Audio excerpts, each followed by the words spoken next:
Good morning. So, welcome to our channel English for AFO SSC bank India air force. यहाँ पर ध्यान दीजिएगा, part number 2 zero articles का part number 1 cover हो गया है। अगर आप नहीं देखें तो पहले पार्ट 1 देखें, इसके बाद पार्ट 2 देखें ताकि आपको बेहतर तरीके से समझ में आ जाए। चलिए, so rule number 4 is saying, देखिए zero articles means no articles means ये होता है कि कुछ ऐसे शब्द हैं, कुछ ऐसे टर्म्स हैं जिनके पहले आर्टिकल्स द का यूज नहीं होता है, तो उन्हीं को कहते हैं जीरो आर्टिकल्स। जैसे रूल नंबर 4 कहता है कि डिजीज नेम यानी कि बीमारियों के नाम के साथ में आर्टिकल द का यूज नहीं होता है। डिजीज के नेम के साथ में आर्टिकल द का यूज नहीं होता है। जैसे एग्जाम्पल की बात किया जाए फीवर, तो द फीवर गलत हो जाएगा। डेंगू, कॉलरा, निमोनिया, जितने भी डिजीज हैं इन सब के नाम के पहले द का यूज नहीं होता है। लेकिन अगर डिजीज आपका एस से कंप्लीट हो, यानी कि डिजीज के लास्ट में एस लगा हो, तो उसके पहले द लगेगा।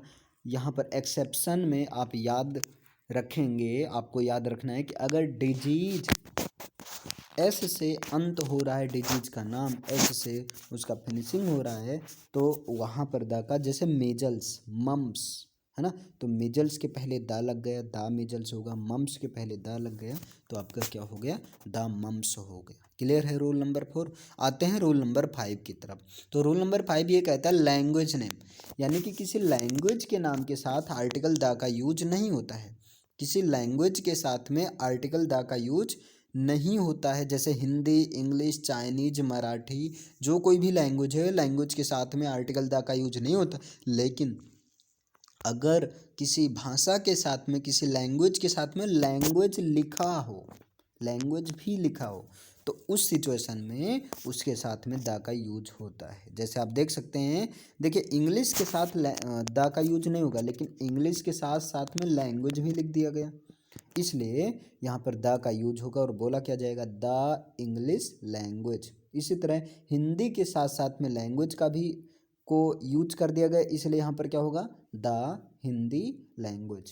क्लियर है ना, तो ये चीज़ आपका हो गया। लेकिन अब यहाँ पर ध्यान देना, यहाँ तो द इंग्लिश का, इंग्लिश के पहले दा लगा है, यहाँ इंग्लिश के पहले दा लगा है, लेकिन ये लैंग्वेज के सेंस में नहीं है। इसका अर्थ निकल रहा है कि जैसे अपने यहाँ के लोगों को क्या बोलते हैं, इंडियन बोलते हैं, वैसे वहाँ पर द इंग्लिश का अर्थ निकल रहा है अंग्रेज। द इंग्लिश स्पीक्स इंग्लिश, इसी तरह the French speaks French. Clear है ना।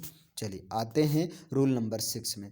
रूल नंबर 6 क्या कहता है, मैन के साथ, आदमी के साथ दा का यूज नहीं होगा। मैन के साथ अगर वो पूरी मानव जात के लिए इस्तेमाल किया गया हो तो, जैसे मैन इज मोर्टल और द मैन इज मोर्टल, दोनों में से आपका मैन इज मोर्टल सही है, क्योंकि इसका अर्थ निकल रहा है आदमी नश्वर है, और आदमी नश्वर का मतलब समस्त मानव जाति का मरना, नष्ट होना तय है, फिक्स है। तो यानी कि पूरी मानव जाति के लिए यूज हुआ है, इसलिए यहाँ पर द मैन नहीं होगा, बल्कि होगा मैन इज मोर्टल होगा। आगे देखिए रूल नंबर 7 कहता है हेल के साथ में, हेवन के साथ में, गॉड के साथ में, पार्लियामेंट के साथ में, इनके भी साथ आर्टिकल दा का यूज नहीं होता है ना। क्लियर है। आइए एक बार रिवीजन करते हैं इसको। देखिए रूल नंबर 4 ये कहता है कि डिजीज के नेम के साथ में आर्टिकल दा का यूज नहीं होगा, जैसे फीवर हुआ, डेंगू, कॉलरा, निमोनिया। लेकिन अगर डिजीज के लास्ट में एस लगा हो तो उसके साथ में दा का यूज होगा, जैसे द मीजल्स होगा, द मम्स होगा, है ना। इस तरह से जो है यहाँ पर यूज किया जाएगा। क्लियर। अगला देखिए रूल नंबर 5 ये कहता है कि लैंग्वेज नेम, यानी कि भाषा के नाम के साथ में द का यूज नहीं होता है, जैसे हिंदी, इंग्लिश, चाइनीज, मराठी। लेकिन अगर उसी भाषा के में लैंग्वेज भी लिख दिया जाए तो वहाँ पर द का यूज होता है, जैसे द इंग्लिश लैंग्वेज और द हिंदी लैंग्वेज। ये चीज़ हो गया आपका। अब यहाँ पर द इंग्लिश स्पीक्स लैंग्वेज यहाँ तो यूज हुआ है, क्योंकि यहाँ द इंग्लिश का अर्थ निकल रहा है कि जो भी मतलब अंग्रेज लोग हैं ना। द फ्रेंच स्पीक्स फ्रेंच, इसी तरह फ्रेंच में है। रूल नंबर 6 कहता है कि मैन के साथ में आर्टिकल द का यूज नहीं होगा अगर वो पूरी मानव जाति को शो करने के लिए उसका यूज किया गया हो तो। और मैन इज मॉर्टल है ना, द मैन इज मॉर्टल, तो द मैन इज मॉर्टल गलत है, इसमें सही क्या होगा, मैन इज मॉर्टल, आदमी नश्वर है, इसका मतलब समस्त मानव जाति नश्वर है। आगे रूल नंबर 7 कहता है कि हेल, हेवन, गॉड, पार्लियामेंट के साथ में द का यूज नहीं होगा, है ना। चलिए अब आते हैं रूल नंबर 8 की तरफ आ जाते हैं, और यहाँ पर आप देख सकते हैं आपके सामने दिया गया है रूल नंबर 8। एक मिनट, हाँ देख सकते हैं। देखिए रूल नंबर 8 क्या कहता है कि स्टेट के नेम के साथ, विलेज के नेम के साथ, गेम के साथ, फेस्टिवल के नेम के साथ, इन सब के साथ आर्टिकल द का यूज नहीं होगा। जैसे स्टेट्स में आ गए मुंबई, हरियाणा, चंडीगढ़, जितने भी स्टेट्स हैं।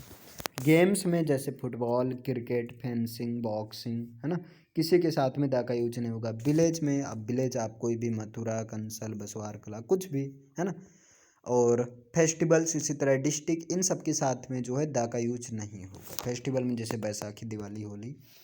अब यहाँ पर द का एक बड़ा अच्छा कॉन्सेप्ट है। देखिए द वाला जो है, द को दा भी बोला जाता है, द को दी बोला जाता है। अगर कॉन्सोनेंट साउंड की बात हो तो दा बोला जाएगा। जैसे मैंगो माँ से बोला जा रहा है ना, तो माँ क्या कॉन्सोनेंट साउंड है, इसलिए दा मैंगो बोला गया।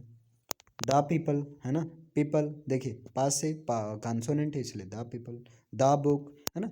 लेकिन दी, THE को दी भी बोला जाता है, कब, जब वॉवेल साउंड से पहले की बात हो। जैसे एलिफेंट, तो ए आपका वॉवेल है, इसलिए द एलिफेंट, है ना। द एप्पल, यहाँ पर ए आपका एप्पल, इसलिए क्या हो गया, द एप्पल नहीं बोलेंगे, दी एप्पल, है ना। यहाँ जो क्या है, बाकी नॉर्मली आप बोल सकते हैं द एप्पल, दी एप्पल को, लेकिन अगर आप इसमें देखेंगे जो कॉन्सेप्ट यही है कि वॉवेल साउंड के पहले दा नहीं बल्कि दी बोलेंगे, है ना। जैसे क्या हुआ, दी एप्पल और दी एलिफेंट, क्लियर, ओके। तो ये आपका 0 आर्टिकल्स कंप्लीट हो गया। अब हम लोग नेक्स्ट पार्ट में जो है आर्टिकल्स पर कुछ क्वेश्चन लेकर आने वाले हैं, यानी कि प्रैक्टिस, वहाँ से क्वेश्चन कैसे पूछे जाते हैं, ये सारी चीज़ें देखना ज़रूरी है ना। तो मिलते हैं, तब तक आप लोग बने रहिए नेक्स्ट पार्ट में आर्टिकल्स के क्वेश्चन के साथ में, कि किस तरह से आर्टिकल्स में क्वेश्चन पूछे जाते हैं बिल्कुल जीरो से, है ना। अगर आप लोग को समझ में आ रहा हो तो वीडियो को लाइक करिए, शेयर कीजिए भाई, चैनल आपका है, और सब्सक्राइब कीजिए, इसको ग्रो कीजिए, है ना। मिलते हैं नेक्स्ट क्लास में, तब तक के लिए थैंक यू, बाय।